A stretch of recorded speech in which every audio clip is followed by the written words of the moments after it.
All right. We are here with episode, is it five? Five, Five baby.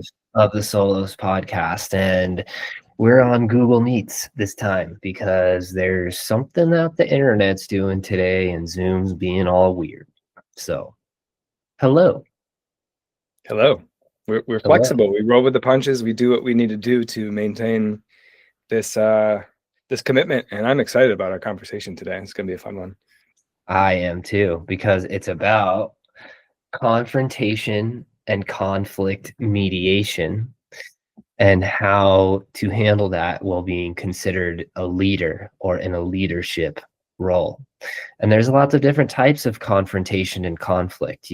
As we just said, we had a conflict with the internet today. We had to switch over to a different thing, and the file might be a little weird, it might be a little grainy, it might be a little but it is what it is. We're all good. We can't fight the internet. We can't burn the internet down and find a middle ground, really, because it's just the internet, and it's just going to do its thing. But then there's other types of conflict, like someone trying to harm you or trying to harm your family, or emotional abuse, or gaslighting, or any of the fill in the blank. So what happens when we encounter conflict in groups and in families and in tribes and societies? How are we supposed to handle that? Very, very broad and open question. Let's Yeah, just start there. sure. How do we handle conflict? I think I would like to answer that by just stream of consciousness here. It might end up with another question, but I believe that when we enter or feel conflict, most of us, I guess I'll speak for myself, I start to feel the implications of what showing up in that conflict means. And what I mean by that is, if I directly express what I say knowing it will cause friction, then there's beliefs after that with like, oh, I won't feel love, or this person will withdraw from me, or I'll feel like I'm alone and battling somebody that I'm supposed to like or enjoy. In most cases, right? Some of these might be adversaries or enemies, but conflict, the way, in the everyday sense, we experience conflict with our family members and the people in our general vicinity. I think the way that we handle it is just what we know. And it takes you being really conscious to be aware of your patterns of how you handle conflicts and how that might be either beneficial or even detrimental or self-sabotaging to you, yourself, or the other person that you're having the conflict with. So that was a very general way to answer that. But it's about, for me, the feelings of unsafeness, and then having been through enough conflicts myself, arriving at the place like what you started with the internet. Like, I can't control the internet, so I'm just, I'm not going to resist the internet's free will, if you will, right now, to be down, right? And then I deal with it. I tune into what I need from it and what I feel about it, and I come up with another solution. Now it's different when with a conscious person, but let me just pause and stop there. That's my initial answer.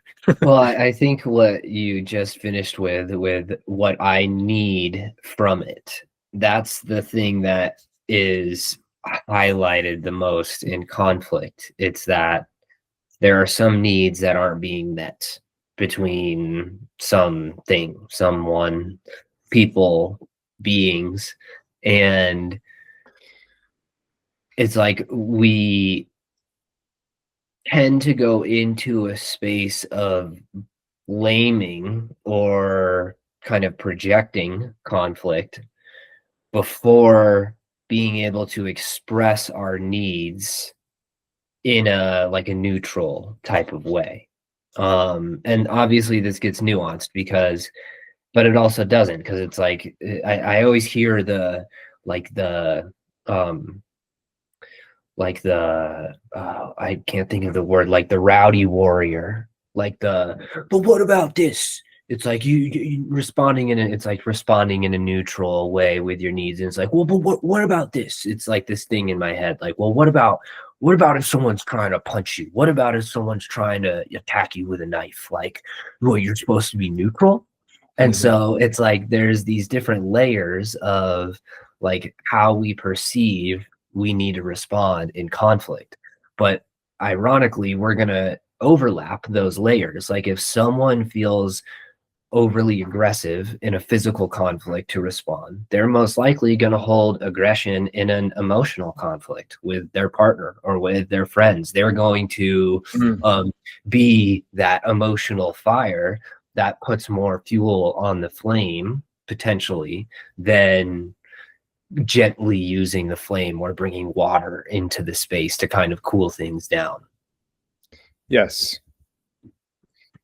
And I want to go to what you said about the need part. And I think what you're talking about right there is the pattern. That's kind of what I was referring to. So if you show up aggressively, like what about this? That means that's implying that your emotions are going to be somewhat kind of spewing, right? You're going to be reactive to them. And so if I tie that back to how you started with like the need and the perception of what this other person is, I think I had my greatest breakthrough with conflict resolution when I saw them as like it's not about the person. It's almost like they're playing a character for me to reflect about my own patterns and myself. And that's a high level of consciousness or awareness, I think. Definitely. But because it never feels like that. Even after you do the healing and you can see it looking back, the next time you're in it, you're like, well, this is different, right? Like they actually are to blame, or they did do the wrong thing, or what they caused made me feel this way. So it must be their, something they have to tend to. But it's never the case. And that takes such a discipline, but that discipline only comes from so much repetitive examples of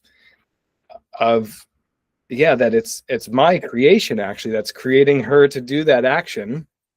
And it's up to me to understand my patterned way of responding. That might be the sabotaging. And what is the place in my heart that I can get to like what am I scared of happening? I'm back to that, right? And if I can let that go and I can get into my heart, then I handle the conflict so completely differently. It's like a holding space for somebody or someone to tell me that they blame me, and be okay with that and just be like, oh, that's interesting that you think that way. Like, tell me more. And it's such a disarming way of addressing what they feel they might be in conflict with when they say what they feel. Yeah. And so I feel like the needs are to handle conflict in a resolution type of way and not add more, is to take radical accountability and to then express the fears that you're having in the situation, whether that be to the other person or to yourself, but being able to separate and create a distinction between like, this is happening and this is what I'm feeling. And it doesn't mean that this person's at fault for this feeling. And so there needs to be a way to express that in the moment and in those situations. And I always come to nonviolent communication, which is a method by Marshall B. Rosenberg, which is about exactly that, taking radical accountability, stopping, not pointing the finger. Oh, my throat, hold on. Oh, this is about to be good. It's about to be good. Oh, not pointing the finger at the other person, but also recognizing where, if you're holding yourself accountable, you're holding the other person accountable. So you can observe what the person is doing and how that's catalyzing a feeling in you, but you're not saying you're at fault for this feeling in me, therefore, this needs to happen or something like that. And again, there's layers to this, and we're going to get into it because we can break down these layers of, having a conflict with a partner or a friend versus like having a conflict between nations and war versus having a conflict, with like, I want to get to a service to self being, because when we start getting to the level of having a conflict directly with a service to self being, it gets very sticky. And that's where the initiation comes in of how are you going to work with this? And so for anyone listening, it's like there's always going to be layers and levels to it. And the needs in the situation are always going to be different. It's like if someone's getting raped, yeah, a need in that situation would be for the person to stop and for them to know that they're not allowed to do that.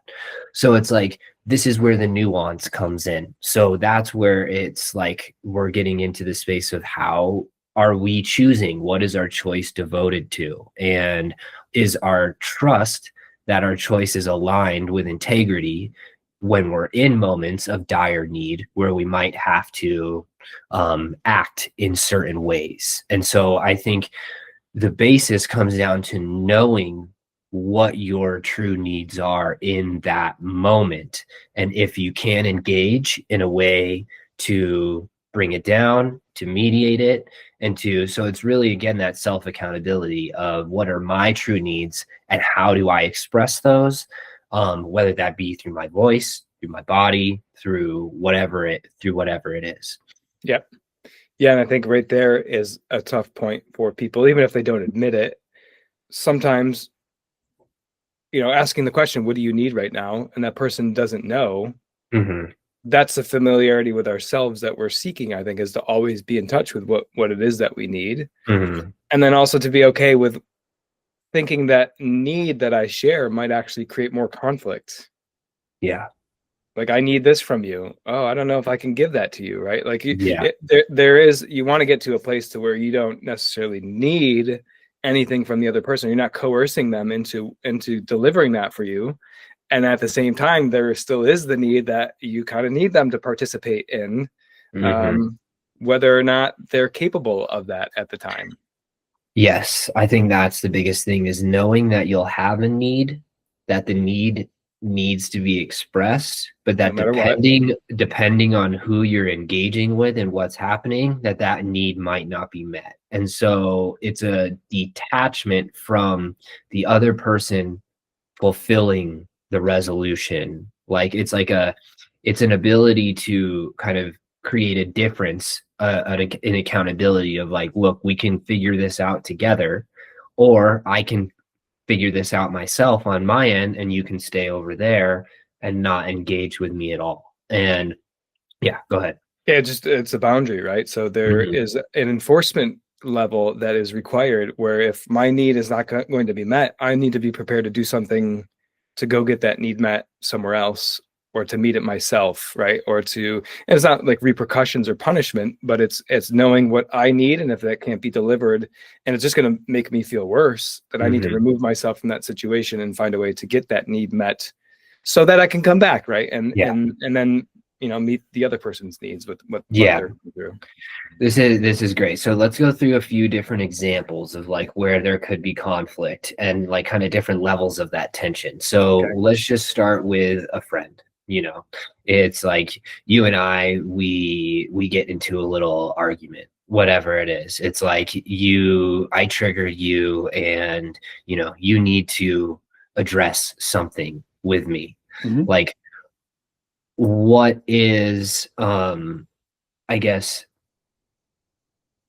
I feel like there needs to be a specific situation. Like it's like one of those math problems, like a specific circumstance. Yeah. All right. So we're living together.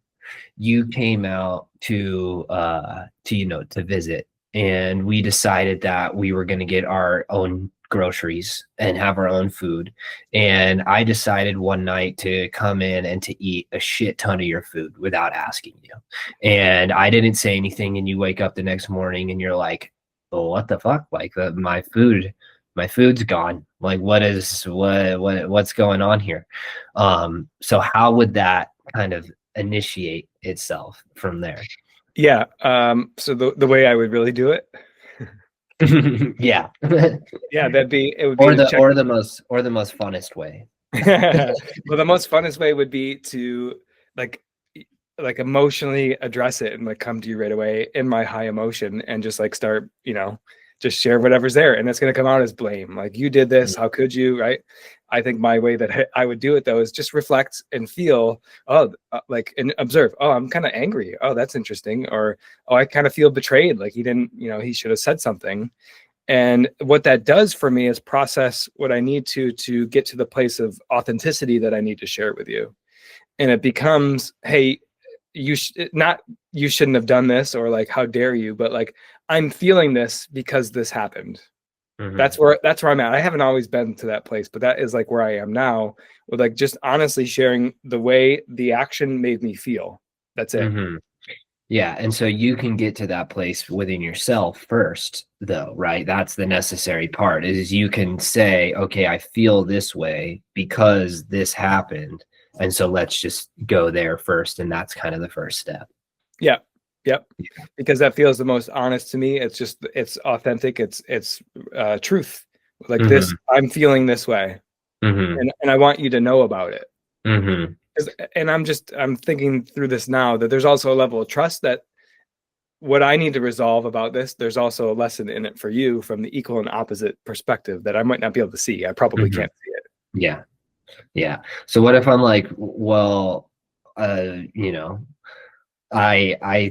thought that was just my food, dude. Like, my bad. Yeah. And I think I would say, is there something I could communicate better to you so that you know what food's fucking mine? So that's what I kind of wanted to get at.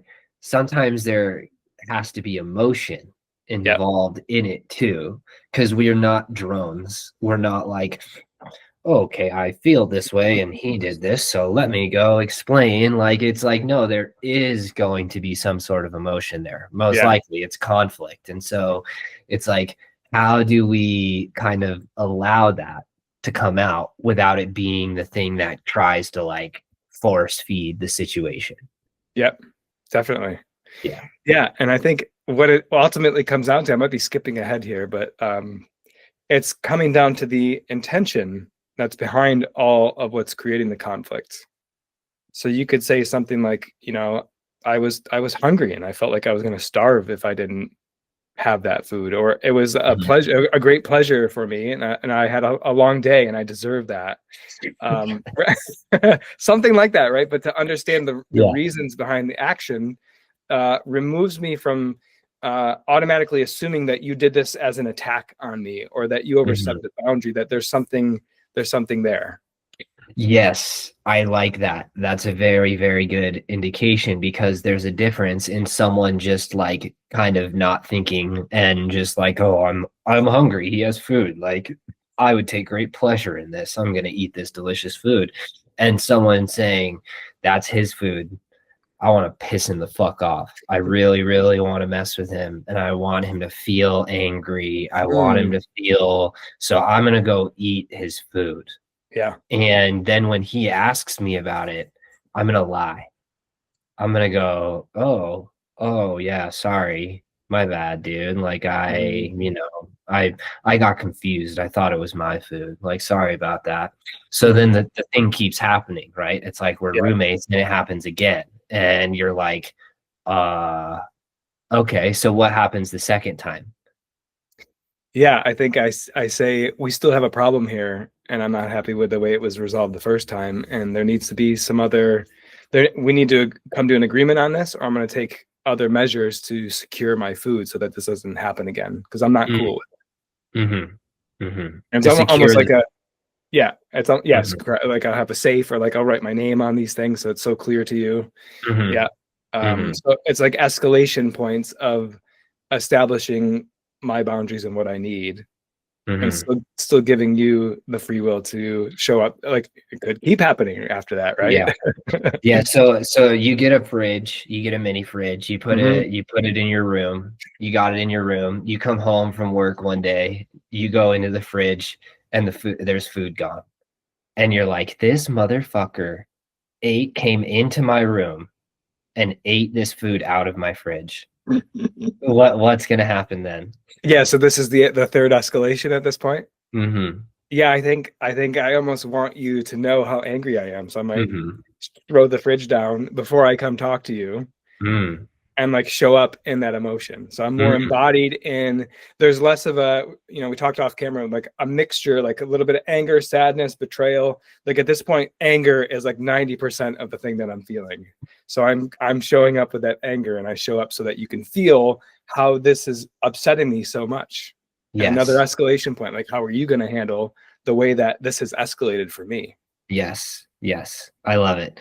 I love it. And so the final escalation point, is it like this person, they've done this, they do it again, and you aren't able to move out of the house right now. You don't have money to go get a new place. You like, what happens when that final escalation point is ticked?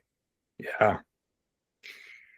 Yeah, that's a good question. And I think I have to be thoughtful about that, because it's a hypothetical, right? But it's difficult when we're not in it, you know, because the emotion is going to be so strong. Yeah. I think in those moments, but when the emotion becomes that strong, that's almost when we then have the ability to just go right over the hump and allow it to then move through. Yep. Yeah. And I think this is good that you're asking me this, because I can't really relate to this scenario that you're putting, but I have been, like, the principle that I'm extracting from it is that I'm backed into a corner. There isn't a clear answer. I've tried everything that I could do. I think my honest answer is, at this point, I ask God and just like, show me, like, I can't see this. Like, what? There must be a lesson here for me. What am I supposed to do? I don't feel like I have options anymore. And it's like this surrender to, like, I don't fucking know. Show me what I'm missing. Let me see it the way that you see it, because I am only seeing it through my lens right now. I love that. So the conflict can get to a point of unknown, because we think when we're in a conflict that we know how it should end and that we know what these things are, and we can only do our best to like express that, what we think we know, but it might lead to a point where things are not happening how we thought that they were supposed to happen. So I think that's one of the scariest parts for people to think about is, and what leads them to asserting control so much is like unresolved conflict.